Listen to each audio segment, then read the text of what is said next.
And technically Spiderman 3 दुनिया की सबसे महंगी मूवी है। जिस वक्त blade runner and X Men franchise industry पर अपना दबदबा बना रही थी, उसी बीच सैम रेमी की स्पाइडरमैन ट्रिलॉजी ने ऑडियंस का सुपर हीरो मूवीज देखने की अप्रोच ही बदल दी। आप माने या ना माने, बट सुपर हीरो जॉनरा को जो कंट्रीब्यूशन सैम रेमी की ट्रिलॉजी ने दिया, मुझे नहीं लगता किसी और मूवी ने दी, क्योंकि सैम रेमी की स्पाइडरमैन ही थी जिसने सुपर हीरो मूवीज को एक फ्रेम दिया एंड दिखाया कि ऐसी मूवीज भी अच्छा खासा बिजनेस कर सकती हैं। इसलिए मेरा और मेरे जैसे किसी भी 90s के बच्चे के लिए स्पाइडरमैन सुपर हीरो मूवीज के लिए इंट्रोडक्शन मूवी थी और आज भी टोबी मैगवायर लोगों के दिलों में चिपके बैठे हैं। तो गाइस, आज हम जानेंगे सैम रेमी की स्पाइडरमैन ट्रिलॉजी से जुड़े कुछ इंटरेस्टिंग फैक्ट्स, जिस वीडियो में आपको जानने को मिलेगा ऐसा क्या हुआ कि टोबी मैगवायर को इस ट्रिलॉजी को छोड़ने की नौबत आ गई। आप जानेंगे स्पाइडरमैन 3 कैसे दुनिया की सबसे महंगी मूवी थी एंड आप जानेंगे सैम रेमी को क्या क्या मुश्किलों का सामना करना पड़ा इस ट्रिलॉजी को बनाने के दौरान, और बहुत कुछ। But before starting the video, a big shout out to Lisa Doyle and double H please.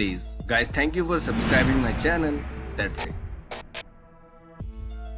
Alfred Molino, जिन्होंने स्पाइडरमैन 2 में डॉक्टर ऑक्टोपस का रोल प्ले किया, बट एल्फ्रेड कभी भी इसके लिए सैम रेमी और ना ही प्रोडक्शन हाउस की पहली पसंद थे, बल्कि एल्फ्रेड से पहले बहुत से बड़े बड़े दरवाजे खटखटाए गए, जिसमें अपोलो 13 के एड हैरिस, सैम नील, रॉबर्ट डिनेरो, जिन्हें ग्रीन गॉब्लिन के लिए भी अप्रोच किया गया, एंड उनके अलावा क्रिस कूपर एंड डेविड डक्वोनी को भी इस रोल के लिए कंसीडर किया जा रहा था। जहां सैम रेमी की तलाश पूरे मन से ना सही, बट एल्फ्रेड मोलिनो पर ही आकर खत्म हुई, जिन्होंने स्पाइडरमैन नो वे होम में भी अपनी एंट्री मार दी है, होप कि वो पुराना कमाल फिर से दिखा पाए। 2007 में आई स्पाइडरमैन 3। इस मूवी ने उस वक्त की सबसे महंगी मूवी होने का रिकॉर्ड अपने नाम किया, जहां प्रोडक्शन ने मूवी का बजट $250 मिलियन तक बताया, जो कि अपने आप में ही काफी हाई बजट मूवी थी। बट क्योंकि मूवी का CGI न्यू टेक्नोलॉजी पर बेस्ड था, जिसमें सैंड पार्टिकल्स वाले CGI, ऐसे VFX का दुनिया से पहला इंट्रोडक्शन था। एंड एक्सपर्ट की माने तो इस मूवी का बजट $350 मिलियन से प्लस था, मतलब ऑलमोस्ट एवेंजर्स एंड गेम के बराबर। उस पर से मूवी का शेड्यूल से 8 मंथ्स डिले होना, जिसने बजट को और अप कर दिया। एंड मूवी ने $900 मिलियन की कलेक्शन भी की, बट क्रिटिकली इस मूवी को काफी क्रिटिसाइज किया गया। इस पर क्रिटिक्स का मानना था कि ये मूवी सिर्फ और सिर्फ स्पाइडरमैन की हाइप की वजह से चली। बट जो भी हो, मुझे ये मूवी काफी पसंद आई एंड टेक्निकली स्पाइडरमैन 3 दुनिया की सबसे महंगी मूवी है आफ्टर 2019 की एवेंजर्स एंड गेम के। आपको स्पाइडरमैन 3 कैसी लगी, आप हमें कमेंट बॉक्स में जरूर बताना। मार्वल के सिनेमैटिक यूनिवर्स बनाने से काफी पहले, क्योंकि उस वक्त स्पाइडरमैन की पॉपुलैरिटी उतनी ज्यादा नहीं थी, जिस वजह से प्रोडक्शन का प्लान था कि क्यों ना मार्वल के ऑलरेडी पॉपुलर सुपर हीरो यानी कि वॉल्वरिन का कैमियो लिया जाए, ताकि इस मूवी के लिए थोड़ी सी हाइप बढ़ाई जाए, जिसके लिए बकायदा ह्यूग जैकमैन के लिए स्क्रिप्ट लिखी गई एंड ह्यूग जैकमैन के कॉस्ट्यूम को भी डिजाइन किया गया एंड ह्यूग LA से न्यूयॉर्क मूवी के शूट के लिए आए भी एंड कुछ सीन्स को शूट भी किया गया। बट ना जाने सैम रेमी के दिमाग में क्या आया, उन्होंने इस कैमियो के लिए मना कर दिया। ऐसा सैम रेमी ने क्यों किया, ये बात आज तक सैम ने क्लियर नहीं की, वरना अगर सब कुछ सही चलता तो मार्वल का सबसे पहला क्रॉसओवर हमें 2001 में ही मिल जाता। जैक गिलेनहल, जिन्हें हमने स्पाइडरमैन की फार फ्रॉम होम में मिस्टीरियो के रोल में देखा, वो स्पाइडरमैन 2 में ऑलमोस्ट पीटर पार्कर यानी कि स्पाइडरमैन बनने ही वाले थे। हुआ यूं कि टोबी मैगवायर, जिन्हें सी बिस्किट मूवी की शूटिंग के दौरान सीरियस बैक इंजरी हुई एंड टोबी की हालत इतनी ज्यादा खराब थी कि सैम रेमी ने स्पाइडरमैन के रोल के लिए टोबी का रिप्लेसमेंट ढूंढना शुरू कर दिया, जिसके लिए जैक गिलेनहल, जिन्होंने स्पाइडरमैन फर्स्ट के लिए भी ऑडिशन दिया था एंड इस रोल के लिए जैक सेकंड प्रेफरेंस थे। बट एक लंबे समय के इंतजार के बाद टोबी की कंडीशन में सुधार आया, जिस वजह से जैक को इस बार भी ये मौका नहीं मिला एंड टोबी ने स्टंट से दूर रहते हुए अपने रोल को प्ले किया एंड उनके सारे स्टंट्स उनके स्टंट डबल ने किए। सैम रेमी की स्पाइडरमैन ट्रिलॉजी ने CGI एंड VFX में एक रेवोल्यूशनरी चेंज लाया। जिस तरह से मूवी के VFX ने ऑडियंस को अमेज किया, मूवी के प्रैक्टिकल इफेक्ट्स ने भी उतना ही हैरान किया, जैसे कि सारे लंच को स्ट्रीम में कैच करना। जी हाँ, देखने में ये जरूर एक CGI का सीन लग रहा होगा, बट इस सीन को टोटली प्रैक्टिकली किया गया, जिसके लिए टोबी को 150 प्लस टेक्स लेने पड़े, जो कि CGI से काफी इजीली किया जा सकता था। बट ऑब्वियसली ये मूवी को एक ऑथेंटिक टच देती है।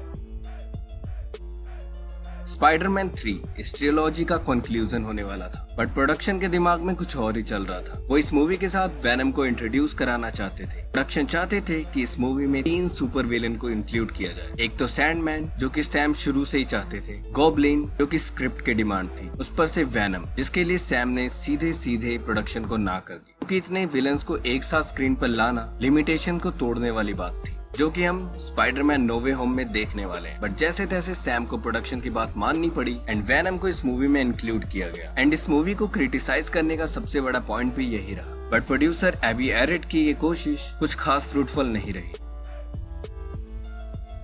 लाखों करोड़ों लोगों को कॉमिक बुक की लत लगवाने वाले टॉबी मैगवायर, जिनकी मूवी को देखने के बाद ही लोगों ने स्पाइडरमैन की कॉमिक्स के थ्रू स्पाइडरमैन को जानने की कोशिश की, जिससे स्पाइडरमैन कॉमिक्स की सेल लगभग 200% तक बढ़ गई। बट टॉबी ने इंटरव्यू में बताया, इस ट्रिलॉजी में साइन होने से पहले उन्होंने स्पाइडरमैन की एक कॉमिक तक नहीं पढ़ी थी, बल्कि स्पाइडरमैन के बारे में सिर्फ उनको इतना पता था कि ये कोई फ्रिक्शनल सुपर हीरो है जो कि मकड़ी है। इससे ज्यादा टॉबी मैगवायर को स्पाइडरमैन के बारे में कुछ भी नहीं पता था, मतलब कॉमिक्स पढ़ना तो बहुत दूर की बात थी। बट टॉबी बताते हैं, इस ट्रिलॉजी में साइन होने के बाद एज अ सोर्स मटेरियल उन्होंने स्पाइडरमैन की काफी कॉमिक्स पढ़ी। टॉबी बताते हैं उन्होंने लगभग स्पाइडरमैन की 58 कॉमिक्स पढ़ डाली एंड वो खुद अपने ही कैरेक्टर के काफी बड़े वाले फैन बन गए। टॉबी मैगवायर ने जिस तरह से स्पाइडरमैन के रोल को पोर्ट्रे किया, वो सच में एक रोल से ज्यादा एक इमोशन बन गया था। बट स्टूडियोज की पहली पसंद कभी भी टॉबी मैगवायर नहीं थे, बल्कि इस रोल के लिए Heath Ledger, Colin Farrell, Ewan McGregor, Scott Speedman, Jake Gyllenhaal and Wes Bentley जैसे बड़े बड़े एक्टर्स थे। मतलब लिस्ट में काफी टैलेंटेड एंड काफी पॉपुलर लोग थे। बट उस लंबी कतार में सैम रैमी को ना ही ज्यादा पॉपुलर और ना ही सुपर हीरो जैसी फिजिक रखने वाले टॉबी मैगवायर पसंद, जिसके लिए सैम ने प्रोडक्शन के सामने जिद ठान दी कि अगर उनके डायरेक्शन में कोई स्पाइडरमैन बनेगा तो वो टॉबी मैगवायर ही बनेगा। इस पर एट द एंड प्रोडक्शन को मानना भी पड़ा एंड प्रोडक्शन के मानते ही टॉबी की फिजिक पर काम शुरू हो गया एंड कुछ दिनों में ही सुपर हीरो टाइप बॉडी बनाकर मूवी की शूटिंग को शुरू कर दिया गया। बचपन से ही एज अ स्पाइडरमैन फैन मेरा भी सपना था कि एटलीस्ट उस सूट को मैं पहन पाऊं, चाहे फर्स्ट कॉपी ही मिल जाती यार। खैर मेरा सपना तो पूरा नहीं हुआ, बट किसी और का सपना जरूर पूरा हुआ, क्योंकि सोनी की लॉक्ड बिल्डिंग से स्पाइडरमैन के 4 सूट चोरी हुए। सूट्स टोटली हैंडमेड थे और काफी ज्यादा महंगे थे। उन सूट्स में से एक एक सूट की कीमत उस वक्त 40 लाख रुपए थी। और कहते हैं ना, घर का बेदी लंका ढा। जी हाँ, असली चोर और कोई नहीं बल्कि सिक्योरिटी गार्ड निकला। Not just Spiderman. जब उस सिक्योरिटी गार्ड के घर की तलाशी ली गई, उसके घर में 1996 का बैटमैन सूट मिला, जिसकी वर्थ 1 करोड़ से भी ज्यादा थी।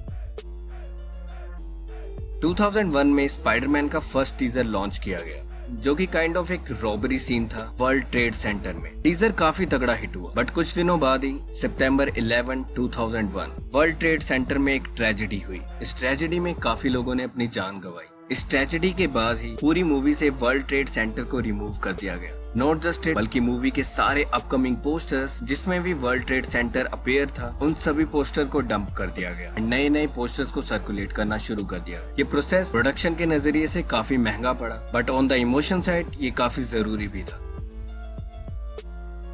तो गाइस, ये थे सैम रैमी की स्पाइडरमैन ट्रिलॉजी से जुड़े कुछ इंटरेस्टिंग होगी। अगर वीडियो पसंद आई तो वीडियो को लाइक, कमेंट और शेयर जरूर करना। और हम 100 सब्सक्राइबर के बहुत क्लोज हैं यहाँ, तो सब्सक्राइब करना बिल्कुल मत भूलना। तो मिलते हैं अपने किसी और वीडियो में। Tata, bye bye.